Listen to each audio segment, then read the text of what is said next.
ಬೆಂಗಳೂರು ಸೇರಿದಂತೆ ರಾಜ್ಯಾದ್ಯಂತ ಇವತ್ತು ಲೋಕಾಯುಕ್ತ ಅಧಿಕಾರಿಗಳು ಸರ್ಕಾರಿ ಅಧಿಕಾರಿಗಳಿಗೆ ಶಾಕನ್ನು ನೀಡಿರುವಂತದ್ದು. ರಾಜ್ಯದ 12 ಕಡೆ ಲೋಕಾಯುಕ್ತ ಅಧಿಕಾರಿಗಳು ದಾಳಿಯನ್ನು ನಡೆಸಿದ್ದು, ಬೆಂಗಳೂರಿನಲ್ಲೂ ಸಹ 3 ಸರ್ಕಾರಿ ಅಧಿಕಾರಿಗಳ ಮೇಲೆ ಲೋಕಾಯುಕ್ತ ಪೊಲೀಸರು ದಾಳಿಯನ್ನು ನಡೆಸಿದ್ದಾರೆ. ಸದ್ಯಕ್ಕೆ ನಾನೀಗ ಬೆಂಗಳೂರಿನ ಕೆಂಗೇರಿಯ ಸ್ಯಾಟಲೈಟ್ ಟೌನ್ ಅಲ್ಲಿ ಇರುವಂತಹ ಸುಮಂಗಲಿ ಎಂಬುವರ ಮನೆ ಬಳಿ ಇದ್ದೀನಿ. ಈ ಸುಮಂಗಲಿ ಅವರು ಈ ಹಿಂದೆ ಕರ್ನಾಟಕ ಪ್ರೌಢಶಿಕ್ಷಣ ಮಂಡಳಿಯಲ್ಲಿ ನಿರ್ದೇಶಕಿಯಾಗಿ ಕೆಲಸವನ್ನ ಮಾಡ್ತಾ ಇದ್ರು. ಆದರೆ ಕಳೆದ 1 ವರ್ಷದಿಂದ ಸುಮಂಗಲಿ ಅಮಾನತಿನಲ್ಲಿದ್ದಾರೆ. ಆದರೆ ಇವರ ವಿರುದ್ಧ ಆದಾಯಕ್ಕೂ ಮೀರಿದ ಆಸ್ತಿ ಗಳಿಕೆ ಆರೋಪ ಹಿನ್ನೆಲೆ ಇವತ್ತು ಬೆಳಿಗ್ಗೆ ಸುಮಾರು 20ಕ್ಕೂ ಹೆಚ್ಚು ಜನರು ಲೋಕಾಯುಕ್ತ ಪೊಲೀಸರು ದಾಳಿಯನ್ನು ನಡೆಸಿ ಈಗ ಪರಿಶೀಲನೆಯನ್ನ ನಡೆಸ್ತಾ ಇರುವಂತದ್ದು. ಇದೇ ರೀತಿಯಾಗಿ ಇನ್ನೂ ಸಹ 2 ಮೇಲೆ ಲೋಕಾಯುಕ್ತ ಪೊಲೀಸರು ದಾಳಿಯನ್ನು ನಡೆಸಿರುವಂತದ್ದು ಬೆಂಗಳೂರಿನಲ್ಲಿ.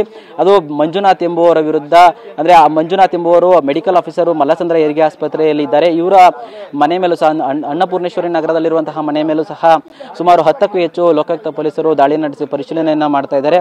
ಅದೇ ರೀತಿ ವಿಶೇಷ ಭೂಸ್ವಾಧೀನ ಅಧಿಕಾರಿ ಸರ್ವೇಯರ್ ಆಗಿರುವಂತಹ ಗಂಗಾ ಮಾರಿಗೌಡ ಎಂಬುವರ ಮನೆ ಮೇಲೂ ಸಹ ಲೋಕಾಯುಕ್ತ ಪೊಲೀಸರು ದಾಳಿಯನ್ನು ನಡೆಸಿ ಪರಿಶೀಲನೆ ನಡೆಸ್ತಾ ಇರುವಂತದ್ದು. ಅಂದ್ರೆ ಬೆಂಗಳೂರಿನಲ್ಲಿ 3 ಕಡೆ ಜೊತೆಗೆ ಸೇರಿದಂತೆ ಒಟ್ಟು 12 ಕಡೆ ಲೋಕಾಯುಕ್ತ ಪೊಲೀಸರು ಕರ್ನಾಟಕದಾದ್ಯಂತ ಏಕಕಾಲಕ್ಕೆ ದಾಳಿಯನ್ನು ನಡೆಸಿ ಪರಿಶೀಲನೆಯನ್ನ ಮಾಡ್ತಾ ಇರುವಂತದ್ದು. ಸದ್ಯಕ್ಕೆ ಕೆಂಗೇರಿಯ ಸ್ಯಾಟಲೈಟ್ ಟೌನ್ ಅಲ್ಲಿರುವಂತಹ ಸುಮಂಗಲಿ ಅವರ ನಿವಾಸದ ಬಳಿ ಇದ್ದೀನಿ. ಸುಮಂಗಲಿ ಅವರ ನಿವಾಸ ಇದು, ಜೊತೆಗೆ ಇನ್ನೂ 4 ಮನೆಗಳ ಮೇಲೂ ಸಹ ಲೋಕಾಯುಕ್ತ ಪೊಲೀಸರು ದಾಳಿಯನ್ನು ನಡೆಸಿ ಅವರ ಆದಾಯಕ್ಕೆ ಸಂಬಂಧಪಟ್ಟಂತಹ ದಾಖಲೆಗಳನ್ನ ಪರಿಶೀಲನೆ ನಡೆಸ್ತಾ ಇರುವಂತದ್ದು.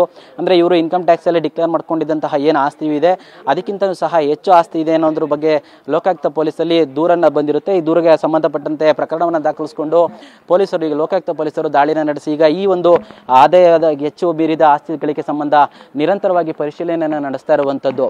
ಕ್ಯಾಮರಾಮನ್ ಜಗನ್ ಜೊತೆ ಪ್ರದೀಪ್ ಚಿಕಾಟಿ, TV9 ಬೆಂಗಳೂರು.